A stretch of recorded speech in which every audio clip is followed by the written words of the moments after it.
जय श्री राम। आप सभी मित्रों का हमारे YouTube चैनल में हार्दिक स्वागत है। हम आपके लिए ज्योतिष एवं मंत्र अनुष्ठान के माध्यम से विभिन्न प्रकार की समस्याओं के समाधान के उपाय लेकर आए हैं। ज्योतिष और मंत्र अनुष्ठान और उपाय आपके जीवन को नई दिशा प्रदान करेंगे। आप हमारे चैनल को सब्सक्राइब, लाइक और बेल आइकॉन के बटन को दबाएं, जिससे कि आपको हमारी वीडियो की नोटिफिकेशन प्राप्त हो जाएगी। मंत्र साधना में ऋतुएं दिन रात में भी गिने। मंत्र साधना में जहां ऋतुओं का उल्लेख आया है, वहां नए साधक का परेशान होना स्वाभाविक है, क्योंकि प्रत्येक कर्म के लिए ऋतु समय निश्चित किया गया है। इसलिए साधक को साधना की आवश्यकता तो अब है, फिर वह आने वाले लंबे समय में ऋतु के आने का लंबा इंतजार कैसे करे, काम कैसे संपन्न किया जाए। आखिर इस काम को जरूरत के समय ही निष्पादन करने के लिए ऋषि मुनियों ने सूर्योदय से लेकर प्रत्येक दिन और रात में 10 से 10 घड़ी, एक घड़ी में 24 मिनट होते हैं कि एक ऋतु को माना है। सूर्योदय से लेकर 10 घड़ी यानी 24, 10, 240 मिनट भाग 60 मिनट, 4 घंटे की बसंत ऋतु, फिर अगले 4 घंटे की ग्रीष्म ऋतु, अगले 4 घंटे की सूर्यास्त तक वर्षा ऋतु, अगले 4 घंटे की शरद ऋतु, इससे अगले 4 घंटे यानी सूर्योदय से पहले तक शिशिर ऋतु मानकर साधना कर्म की आज्ञा दी।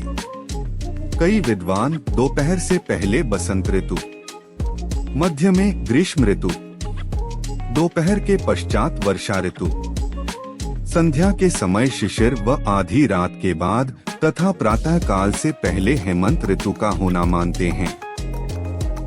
इसलिए षट कर्मों में हमें ऋतु भोग, वास्तविक ऋतु वर्ष भर की 10 से 10 घड़ी यानी 4 घंटे की ऋतु दिन रात यानी 24 घंटों का मान लेकर करनी चाहिए, न कि पूरा वर्ष भर में ऋतु काल अर्थात 2 से 2 मास का इंतजार साधना के लिए नहीं करना चाहिए। षट कर्म ज्ञान चक्र, विश्लेषण व साधना विधि।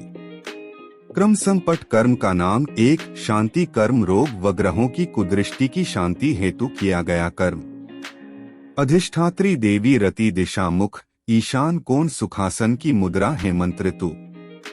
बृहस्पतिवार का दिन, हाथी का चर्मासन, कोई भी शुभ तिथि, सफेद फलों की माला से साधना। देसी घी, तिल, दूध की आहुतियों से आम की लकड़ियों में हवन व जाप करे। करने हेतु देवी सरस्वती, दिशा उत्तर व ईशान कोण, ऋतु वसंत, दिन सोमवार, भेड़ के चर्मासन पर भद्रासन मुद्रा में, तिथि नवमी, दशमी, एकादशी व अमावस्या। लाल रंग के फूल, राई व नमक से हवन के लिए बैठे।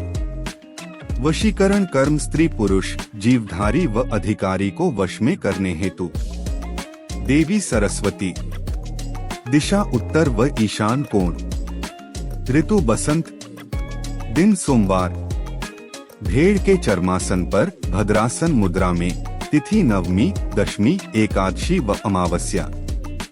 लाल रंग के फूल, राइनमक से हवन के लिए बैठे। स्तंभन कर्म, जिस क्रिया से जीवधारियों की गति को स्तंभित कर दिया जाए। अधिष्ठात्री देवी लक्ष्मी, दिशा मुख पूर्व, शिशिर की ऋतु, दिन बृहस्पतिवार को बाघंबर के आसन पर पद्मासन मुद्रा में, तिथि पंचमी, दशमी व पूर्णिमा को पीले फूलों सहित पूजन करे। विद्वेषण कर्म, प्रियजनों में लड़ाई झगड़ा कराना, परिवारों में फूट डालना आदि विद्वेषण के कार्य हैं। अधिष्ठात्री देवी ज्येष्ठा, दिशा नैऋत्य कोण, ऋतु ग्रीष्म, दिन शनिवार। घोड़े के चमड़े का आसन बनाकर कुकुट्टासन, मुर्गासन की मुद्रा, रूप रविवार को हाथी के चमड़े का आसन बनाकर लाल कपड़े पहनकर फूल, चिरौंजी, तिल व बेल पत्र से इस कर्म संस्कार में हवन पूजन करे। उच्चाटन कर्म, प्राणियों की इच्छा शक्ति को नष्ट करके मानसिक अशांति, खिन्नता व उद्विग्नता पैदा करना। खिन्न दुखी होकर अपने प्रिय संबंधी रिश्तेदार को तथा प्रिय स्थान घर परिवार शहर तथा प्रिय से प्रिय वस्तु का त्याग करके इधर उधर भटकना, कहीं भी दिल जी का न लगना, उच्चाटन कर्म संस्कार के अंतर्गत ही आते हैं।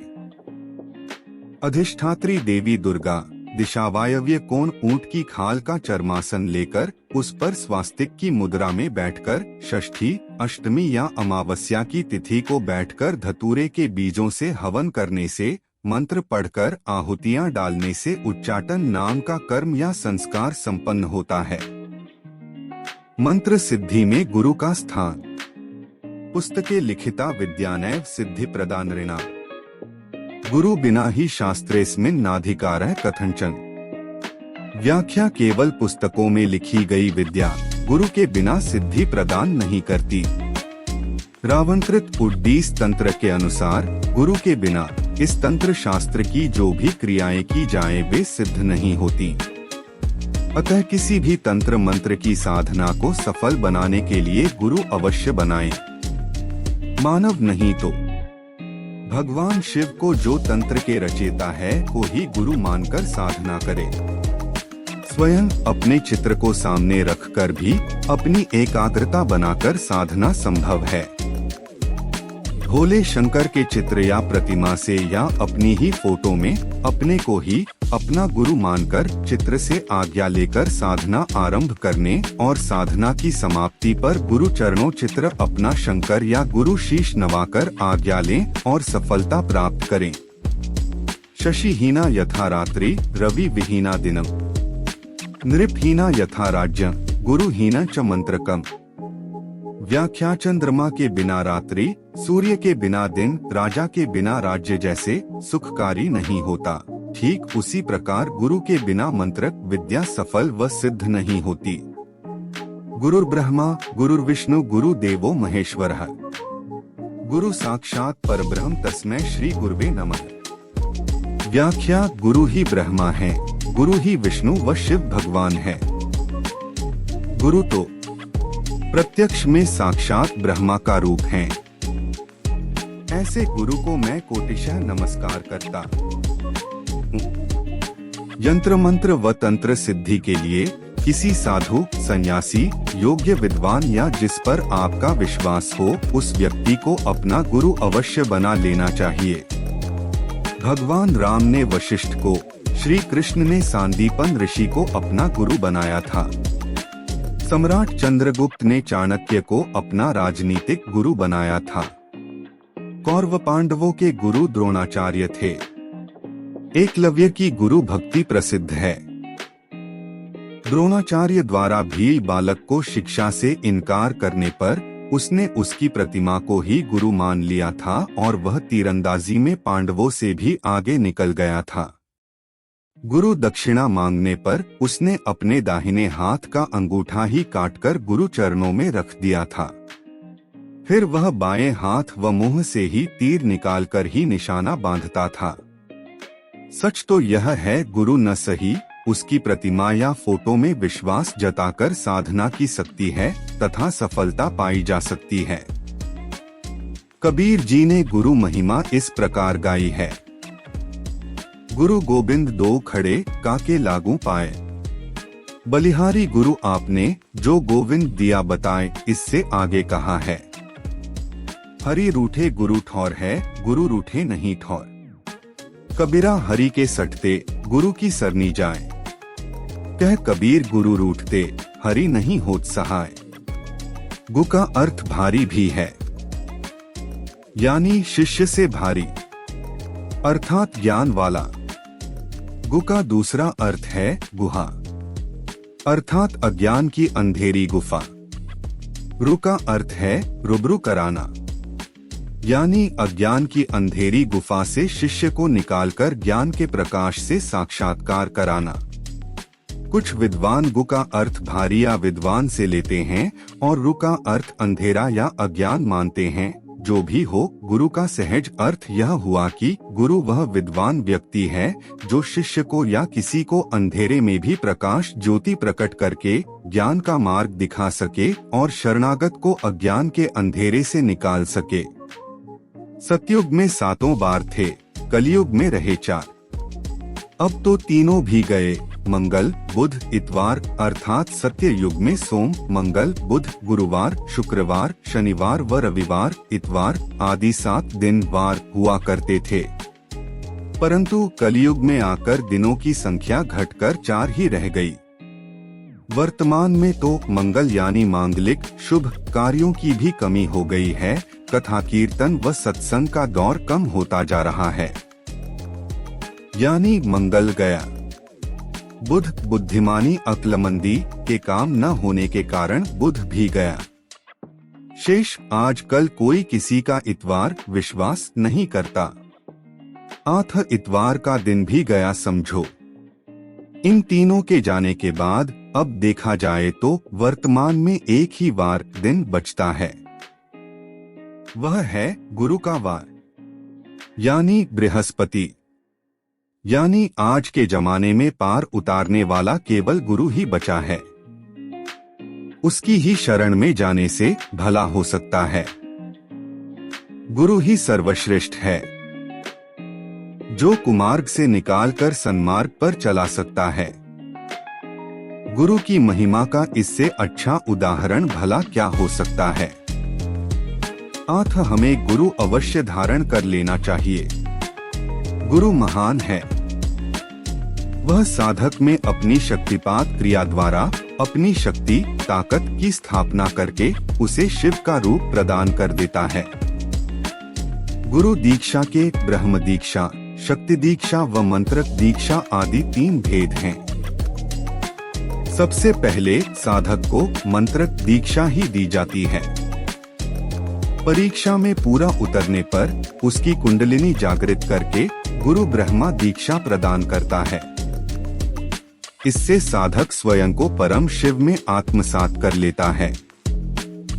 शक्ति दीक्षा में गुरु अपने साधक शिष्य की श्रद्धा भक्ति से प्रसन्न होकर अपनी शक्ति का उसमें पात यानी स्थापना कर देता है, जो शक्तिपात दीक्षा कहलाती है। परंतु सबसे प्रथम मंत्र दीक्षा का ही विधान है। योग्य साधक गुरु कृपा से पूर्वोक्त दोनों दीक्षाएं भी प्राप्त कर लेता है। साधक को चाहिए कि वह अपने गुरु मंत्र को गुप्त रखे, किसी से न कहे, असत्य, पाप, निंदा व द्वेष से बचे, सदाचारी व ब्रह्मचारी रहे। विशेष जब कोई योग्य विद्वान व्यक्ति गुरु रूप में व्यक्तिगत तौर पर उपलब्ध न हो तो उसके चित्र फोटो मात्र से लाभ उठा सकता है। जैसा कि पहले लिखा जा चुका है कि एकलव्य की गुरु भक्ति कितनी महान व विश्व प्रसिद्ध थी। एकलव्य को शक्ति गुरु द्रोणाचार्य की प्रतिमा से ही तो मिली थी। गुरुर् ब्रह्मा गुरुर् विष्णु गुरुर् महेश्वर में ब्रह्मा विष्णु महेश में से किसी को भी अपना गुरु मानकर उनके आदेशों को मानकर शक्ति लाभ प्राप्त कर सकते हैं। मेरे अनुभव में ऐसा आया है कि कोई व्यक्ति स्वयं को भी अपना गुरु मानकर अपनी आत्मा या अपने चित्र से ही साधना की आज्ञा लेकर सिद्धि प्राप्त कर सकता है। ध्यान रखने की बात यह है कि स्वयं को अपना गुरु समझते समय अपने अस्तित्व को न मानकर अपने शरीर में केवल गुरु का ही अस्तित्व स्वीकार करे। उस समय जो भी विचार, आज्ञा या इनकार मन में आए या मुंह से निकले उसी को गुरु वाक्य, गुरु का आदेश मानकर साधना कार्य करे तो निश्चय ही इच्छित फल मिलता है। इसमें संदेह नहीं है। कई बार हम कोई काम करना चाहते हैं जो कि गलत भी हो सकता है, ठीक भी, परंतु कई बार हम एकदम कह उठते हैं कि यार इस काम को मन नहीं मानता, चलो छोड़ो, ऐसा नहीं करते, किसी की हानि हो जाएगी, भला मुझे इससे क्या मिलेगा। ठीक इसी प्रकार का निर्णय साधक को अपना गुरु स्वयं को मानकर भी करना चाहिए। जो हाँ या न का भाव मन में उठा है, साधक के लिए वही गुरु का आदेश है, गुरु वाक्य है। सच्चे मन की आवाज भी सच्ची ही हुआ करती है। धन्य है गुरु और उसकी महिमा। गुरु नाता जोड़ता है, तोड़ता नहीं। साधना पूर्व देव एवं नवग्रह पूजा विधान। साधक किसी भी प्रकार की यंत्र मंत्र व तंत्र की साधना जब पहली बार करने बैठे तो संक्षिप्त सी देव पूजा व नवग्रह पूजा अवश्य कर ले। इससे साधक की सफलता में प्रसन्न होकर देवी देवता भी सहायता करने लगते हैं। साधक को सिद्धि भी शीघ्र मिलने की संभावना रहती है। यहाँ देवी देवताओं का विस्तार से पूजा पाठ आवश्यक नहीं, केवल उनका आवाहन कर धूप दीप फूल फलादि से प्रसन्न करें। साधक अपने गुरु का चित्र या स्वयं का चित्र गुरु रूप में सामने रखे, आसन लगाए, ध्यान करें। नोट पूजन के पश्चात साधक अपने हाथ में लिए चावलों को श्रद्धा पूर्वक गणेश जी पर चढ़ा दे। साधक किसी भी जाति या धर्म से संबंध रखता हो, नवग्रह सबके लिए पूजनीय हैं। सारी दुनिया के लोग इन्हीं नवग्रहों के वश में हैं। पहली बार किसी विशेष प्रकार की साधना से पहले नवग्रह पूजा करने की आवश्यकता है, प्रतिदिन नहीं। फिर आप सीधे साधना विधि को ही अमल में लाएं। नवग्रह की पूजा के बाद व प्रतिदिन साधना से पहले अपने आसन को मंत्र व चाकू से कीलना न भूलें, ताकि साधक की सुरक्षा बनी रहे। चाकू से लगाया गया घेरा आपका रक्षा कवच है। लक्ष्मण द्वारा खींची गई लक्ष्मण रेखा यही सुरक्षा कवच था। यही रेखा रावण के लिए आग उगल रही थी, अंदर जाने से रोक रही थी। मंत्र वही, दाएं बांध बाएं बांध, इधर बांध उधर बांधा, ऊपर बांध नीचे बांध, शत्रु के हाथ पांव सारा शरीर बांध। अंत में साधक अपना नाम ले। आपका अपना श्री राम ज्योतिष सदन पंडित आशु बहुगुणा।